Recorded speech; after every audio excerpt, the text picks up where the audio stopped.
All right, I believe we are recording. Hi, I'm Debbie DeWitz with the Heart and Soul Academy for Self-Empowerment and Conscious Evolution. And I want to thank you for joining me and Angelica Baum of Green Door Relaxation for our webinar, Are Your Essential Needs Being Met? Uncommon knowledge of how to connect with your essential self and experience greater fulfillment and soul authenticity.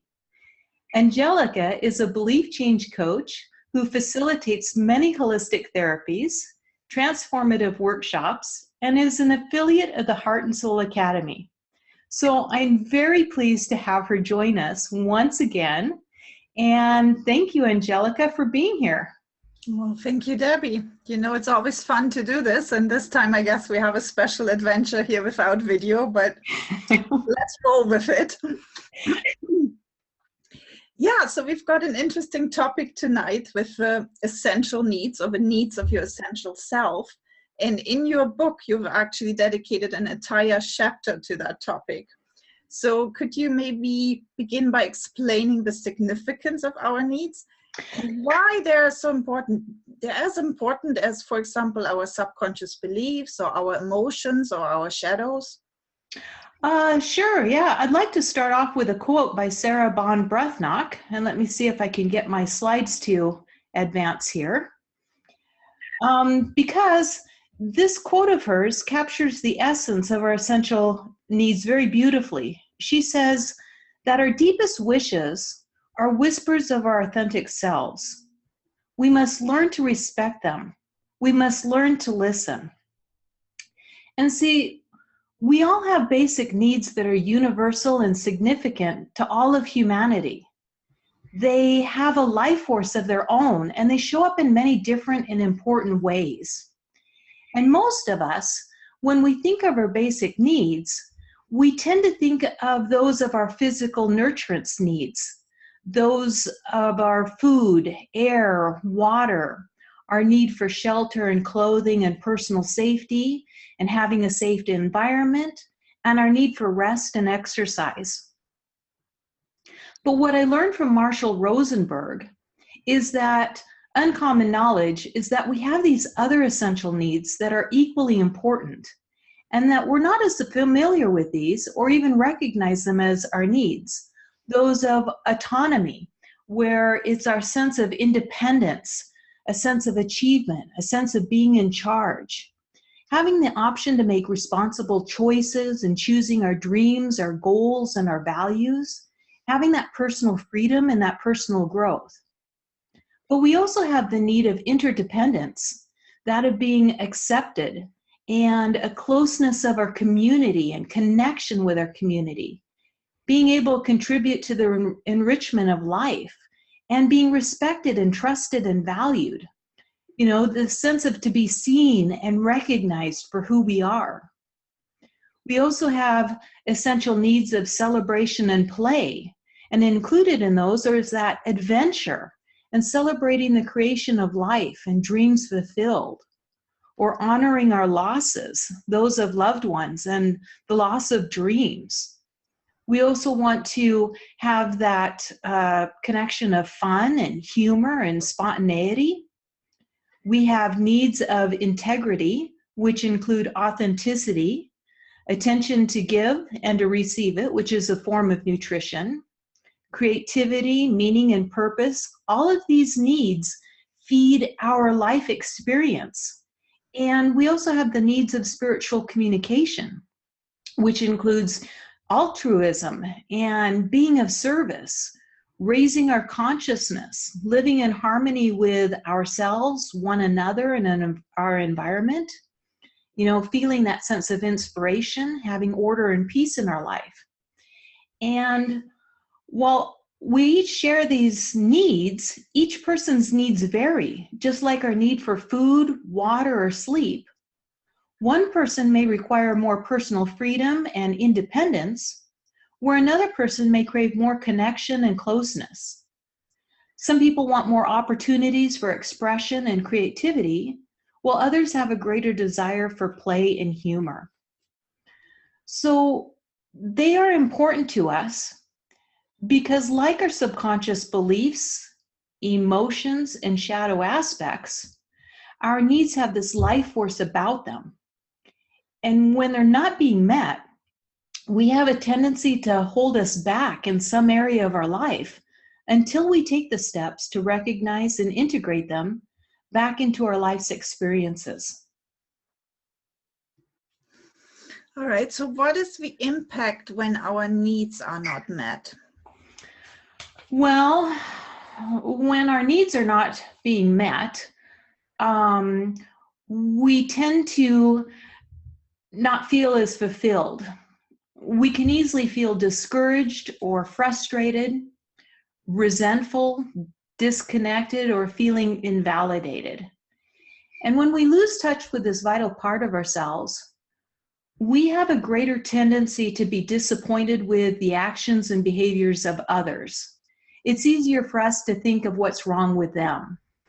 We can easily misinterpret their intentions, or we make false accusations against them.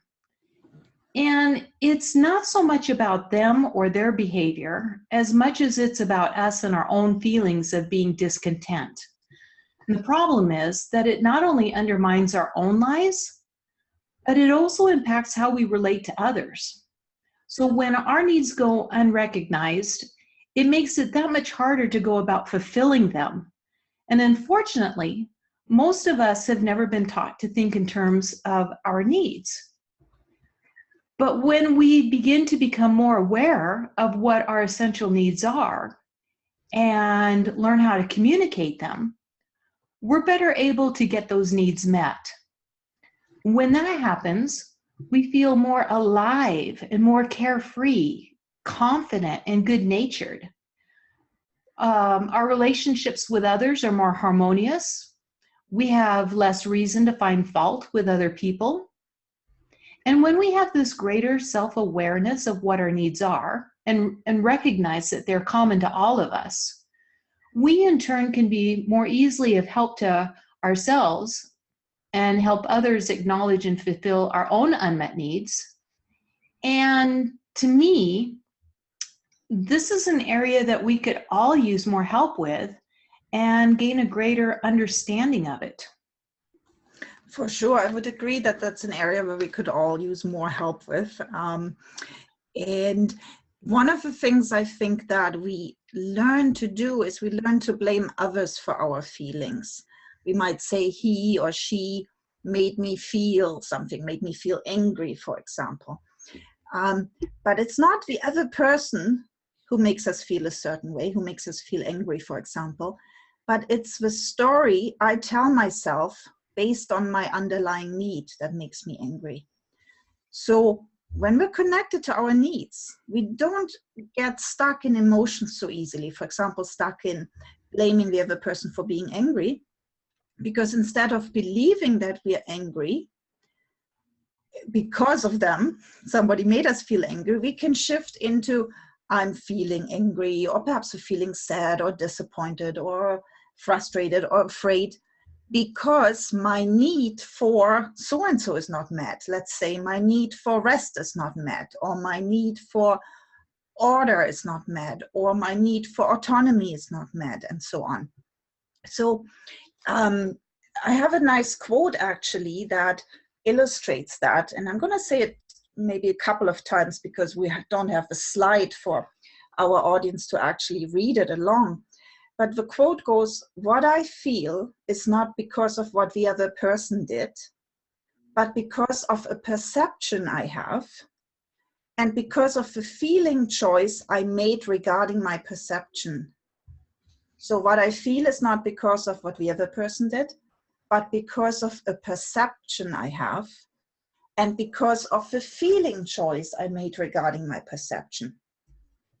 So when we take responsibility for our feelings, that really means we're letting go of that blaming others for what we're feeling, because the behavior of the other person might be the trigger for our emotion, for our anger, but not the cause.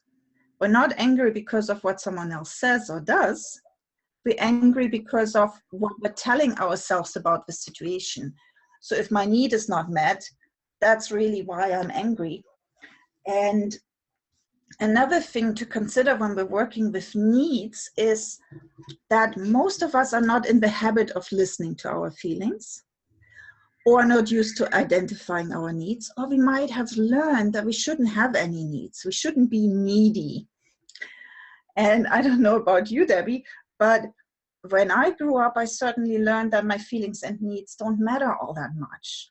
And that's easily explained with history, because my parents were raised during World War II. That means their childhood was tough, and they learned to suppress all their feelings and needs when they were children due to the circumstances of the war. And then they passed that attitude on to their own children. And I remember my father would get quite annoyed if I expressed any feelings or needs, or if I had a complaint of any kind, because a complaint, again, there's a longing, there's a need underneath a complaint. So I learned I shouldn't be needy. And I also learned that my feelings and needs didn't matter all that much. And it took me quite a few years to work to change that. And at times it's still work to handle my needs consciously and appropriately, because we need to accept responsibility for our needs. It's nobody else's responsibility. Nobody else is to blame if my needs aren't met. It's really up to me to make sure my needs are met. And you've already mentioned Marshall Rosenberg, and his comment that we've never been given a language of needs. Well, we will talk about that language of needs towards the end of our program, and about different steps of what he calls nonviolent communication, where we can connect with our feelings and express our needs and communicate successfully. But let's go back to your book for a moment again.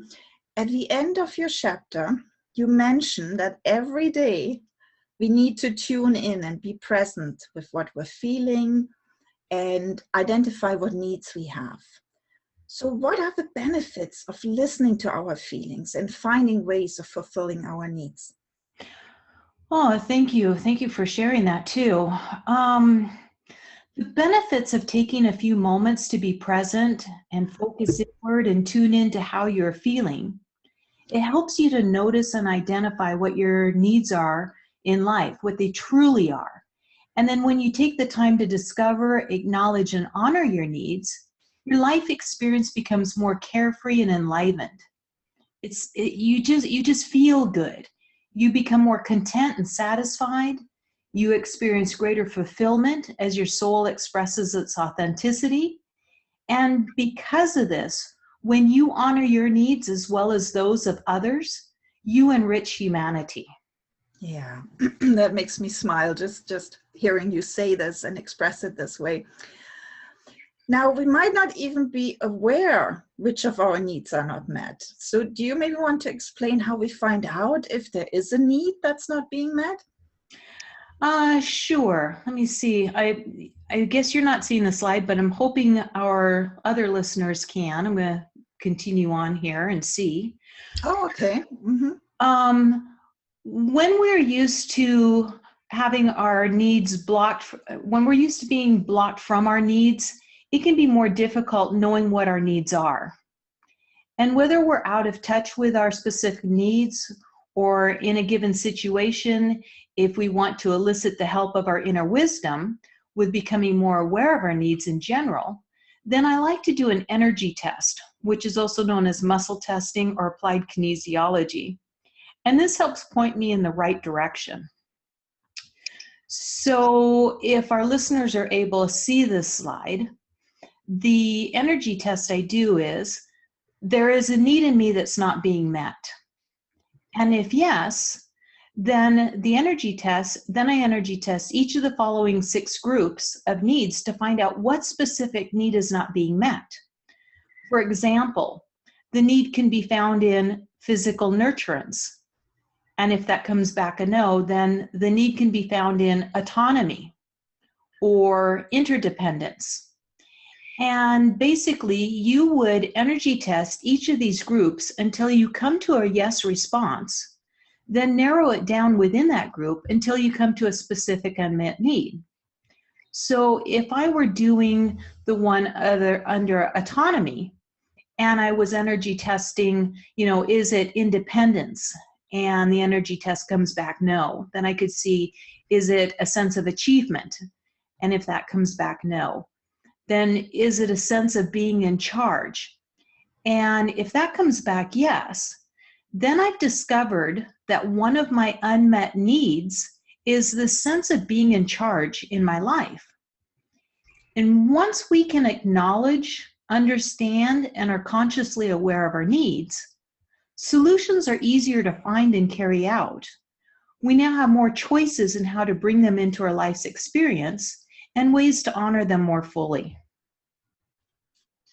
Okay, that's wonderful.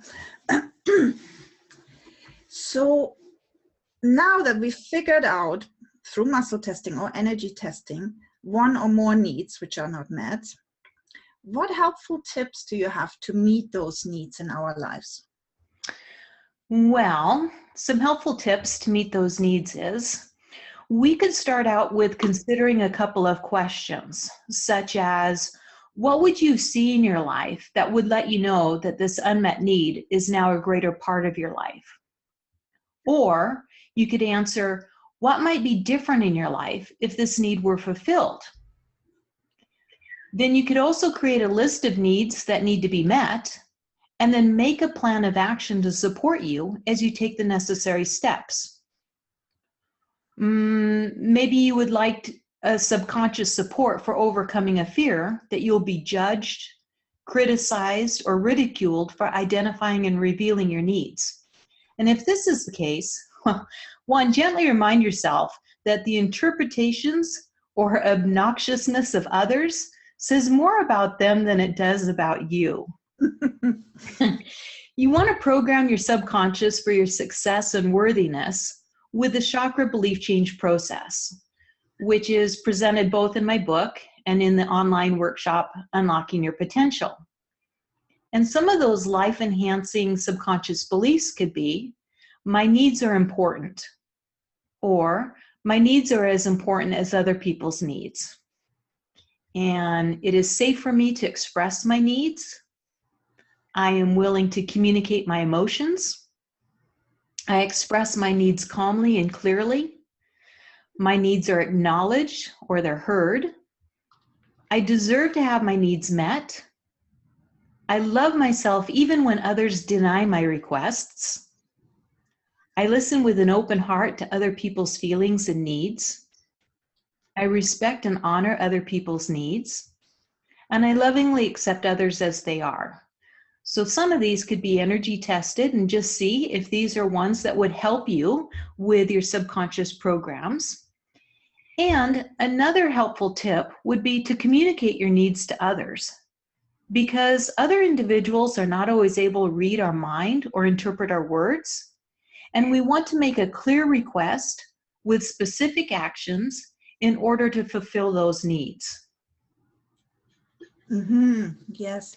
So maybe before we go into how we communicate successfully and clearly with ending with a request, let me share a personal example. And it's just an example actually from last week. I had a cold last week and it settled nicely down in my sinuses. Now, I believe and know that our body speaks our mind. So I had to stop and ask, what's going on? Why am I stuffed up? What am I stuffed up with? What experience, what situation is causing this? Because colds are an expression of coming to terms with some sort of a conflict or a crisis. And I don't mean a huge life-changing crisis, just those simple, unsensational, everyday situations that we might be challenged with, right? So there were actually several things going on around that sinus infection. But I'm just going to focus on the aspect of the needs because that's what we're talking about today. So one question I had to ask, or one thing I had to energy test was, there is one or more unfulfilled needs connected to my stuffed sinuses. And it was quite interesting what came up, because two needs from the category of celebration and play came up. And you actually mentioned one earlier when you went through some examples. The first one that came up was mourning a loss, so grieving a loss, experiencing a loss. And the second one from the same category of celebration was fun. And I realized that my particular little loss experience I was having was connected to Mother's Day. So now Mother's Day is coming up next Sunday. And usually my family and I, we go on a fun outing that day. Now, my older daughter, who's 21 now, she's on a vacation in Europe right now. And that's fine. I knew that was the case. And I told her not to come back home earlier for Mother's Day. But I expected my second daughter to be home.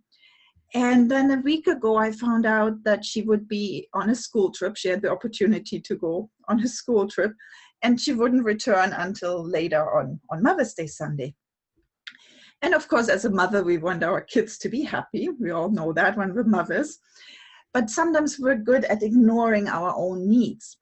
So the energy testing was really cool, because through that energy testing, my higher self was telling me that I was mourning, that I was grieving about something, that I had to look at that, and that I was longing for celebration and fun, that need wasn't met.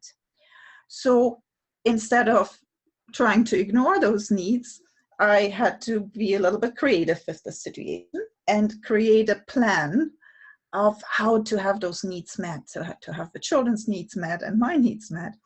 And we actually found a way that my younger daughter now can come home the night before Mother's Day, can come home early so that we can still go on our family excursion on Sunday.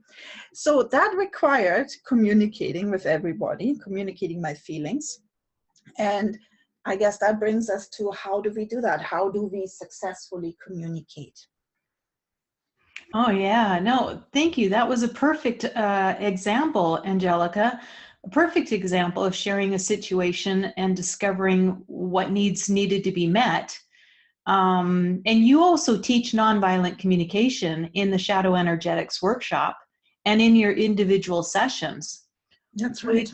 Would you be willing to lead us through an example of how to use the 4 steps of nonviolent communication to express or negotiate our needs? Oh, of course. So as you mentioned earlier, Marshall Rosenberg is the founder of this system called nonviolent communication. And I actually just saw the slide come up with the 4 steps that he uses for successful communication. And I'll go through this in a moment. But just to give an overview, the key element for Rosenberg is that both parties connect to their feelings and needs, and that they express their feelings and needs to each other in a particular way.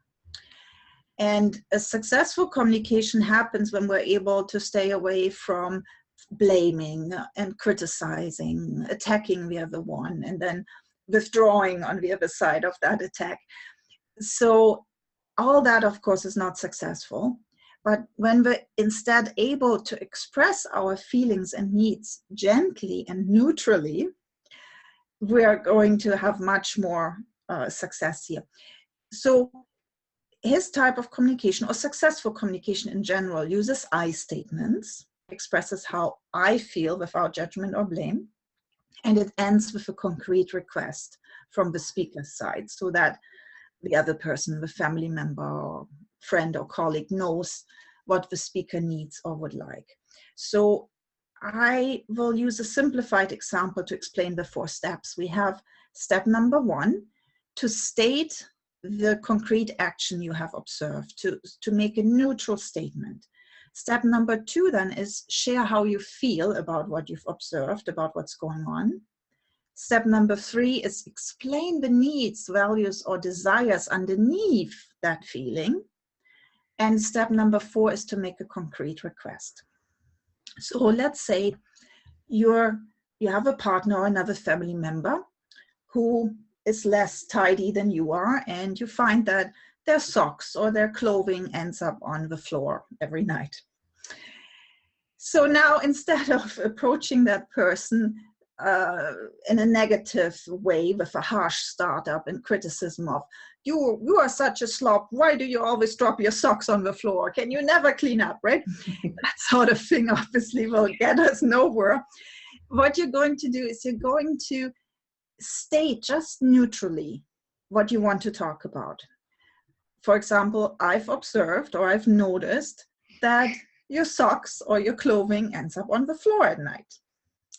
Step number 2 is you need to share how you feel. So you could say, I feel disrespected when I see that. So now your partner or family member is probably going, why? Why does she feel that way? What? My socks have nothing to do with her. So you need to explain why you feel a certain way. You need to explain your needs or your values. So the next step, number 3, would be, I feel disrespected because I have a need for order, for a tidy environment, right? And then step number 4 is the concrete request of what we would like to see, where we would like to see the change. So the concrete request would be, would you be willing to pick your clothing up and put it in the hamper? I would really appreciate if you did that. So there's obviously an interesting difference between a request and a demand. So how do we know that we've made a request and not a demand? It's in the words, of course, in the tone, but it's also that the other person is able to say no or negotiate when and how they want to do something. Now with the socks and the clothing, there's not much to negotiate, but let's say I had a bigger request. Maybe I requested for my partner to mow the lawn. He doesn't have to drop everything right now if it's a request, but he could say, well, I can't do this today, but I will do it tomorrow night. So that is a request as opposed to a demand.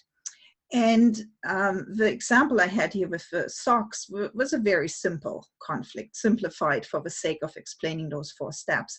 But if our listeners are interested in more complex examples, because it actually takes a bit of practice to communicate this way, I know that you have an example in your book, in your chapter about needs on page 154, 155, where somebody is being micromanaged at work and they have to express their need for autonomy. And I've also written a few blog articles on nonviolent communication with more complex couple conflicts as examples. So people could just go to my website and search for Rosenberg, or look for nonviolent communication. There's one blog that's called Having Our Needs Met in Relationships, or another one, Accepting, Acknowledging, and Honoring Feelings and Needs Builds Bridges. Oh yeah, great, you've got it there. Wonderful. So there's more information there if people are interested in how to do this. Oh, wonderful. Yeah, I read through those and they are very well written. They're very informative blogs, and I would highly recommend checking out those. Now, I didn't know if you had any more than these 2, but these were the 2 that I was able to pull up and put into our notes here on news, events, and resources. Yeah, I've got a couple more, but these are, if somebody looks for examples, these are those that give you examples. I've got a couple more where I mention Rosenberg and nonviolent communication for sure. Yeah. Yeah, it's such a vital skill. And like you say, it does take a bit of practice, but it really is pretty simple once we get the hang of it. Mm-hmm. And I've noticed that similar steps show up in other communication methods as well. So it's not just Rosenberg who talks about connecting with our feelings and expressing our feelings and needs in a particular way. There's other communication techniques as well. So these are really good, solid skills when we want to stay out of those 4 horsemen of criticism and defensiveness and contempt and withdrawal or stonewalling. So those are definitely good to know. All right. Well, thank you. Well, that pretty much wraps up what we have on essential human needs, and taking a look at the categories and how they are important in our lives, and the problems that can come up, our feelings when they're not met, and how we can feel and feel more enlivened and carefree and authentic and fulfilled when they are met, and a way to discuss them. So I guess the rest of our news, events, and resources, you have a dream workshop that's coming up pretty soon. And doesn't that kind of include some of these essential human needs as well, or at least touch on it in a way? It absolutely does. In that workshop, it's a 1-day workshop near Collingwood. I am going to teach muscle testing so you can communicate with your subconscious mind and with your higher self, or energy testing.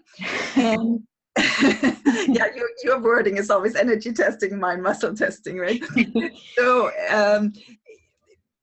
the participants will learn how to energy test and how to get in touch with your inner child, because the inner child is a part in us that holds lots of our needs. They will also learn how to express feelings and needs more successfully.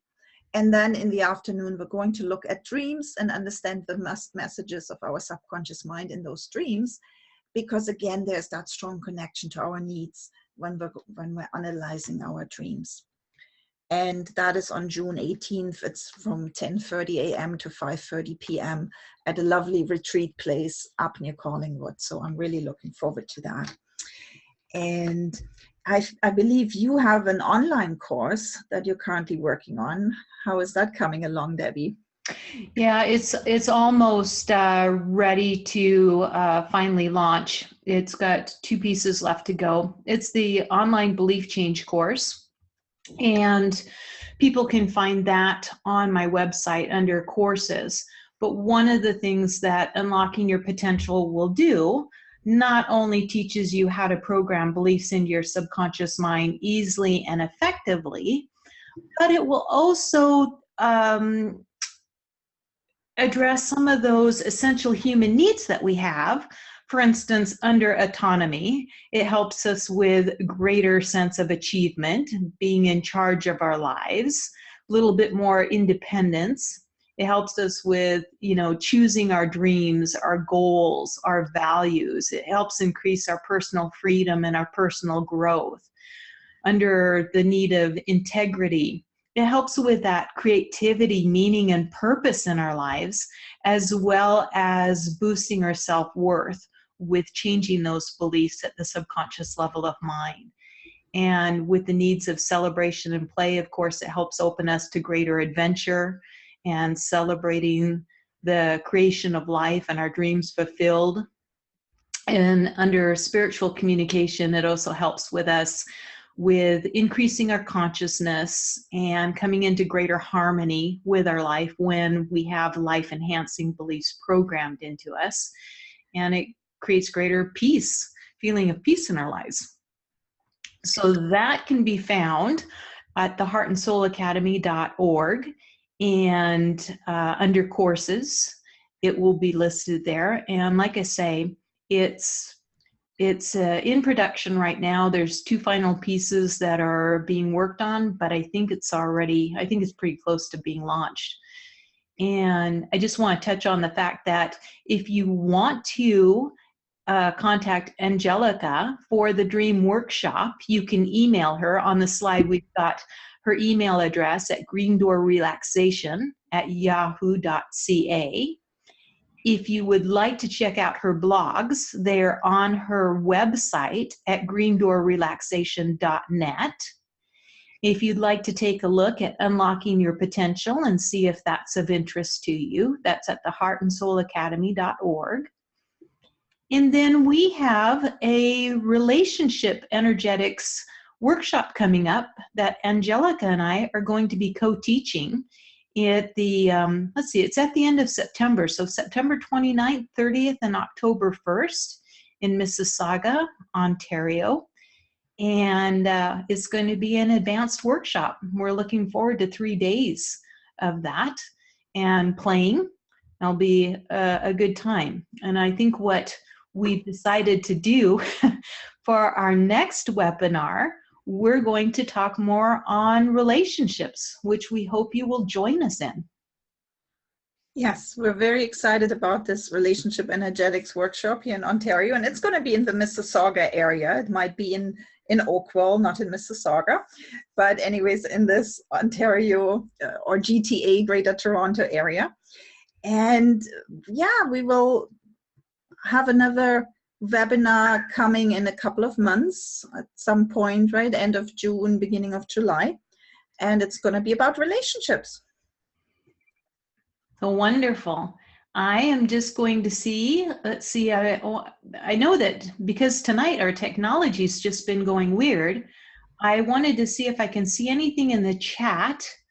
Oh, thank you. People are saying great topic and thank you. So that's wonderful to hear. And I just want to see if there was anything under questions. I don't see any of that. And I think it's just something screwy with our technology tonight. So thank you, everyone who's on this webinar with us, for having patience with us as our video's not been working, and listening as we've continued on. And I see one more note coming up here. Oh, and thank you so much. That was from Teresa Campbell. And thank you guys for joining us and listening in. We really appreciate it. Angelica, you have any final words before we wrap this up? Well, just that it was a pleasure, even though things didn't go as planned, but that's all good. There's probably Mercury retrograde going on or something. I think we rolled with it, and I'm glad the slides at least worked. So, you know, one thing we could actually mention is that some of the slides we had, like that chart with the essential human needs with the 6 categories, is available in your book. So for those of you who don't have her book yet, it's an amazing source of all sorts of techniques to really do your own work. And you also provide downloads that are connected with this book. So if people are wondering, okay, how do I get this chart? How do I, if I already know some form of energy testing, how do I work with needs? It's in your book. Oh, thank you. Yeah, the chart is there, or they can always do a capture screen of the webinar. We're going to have a recording of this as it goes out, and there are downloadable resources, and there's a way to get that chart. So thank you. And I see a few more comments coming up. Gundala says it's a great topic, and happy full moon. Thank you. And Tamiko says thank you. And let's see, Barbara says, thank you, ladies. The webinar was wonderful. I'm looking forward to the relationship workshop. Good. I love Debbie's book, and the downloads are so valuable. Thank you for them. You're very, very welcome. And another one coming in from Stacy. Thank you. I enjoyed it very much. Thank you. We appreciate you all. We've enjoyed this. We look forward to seeing you with our next webinar coming up. That will be on relationships. And as soon as we know the dates on that, we will let you know through newsletters or Facebook. And just want to say thank you very much to everyone for joining us. And thank you, Angelica. It's always a pleasure working with you. It absolutely is, Debbie. All right. Bye-bye. Bye.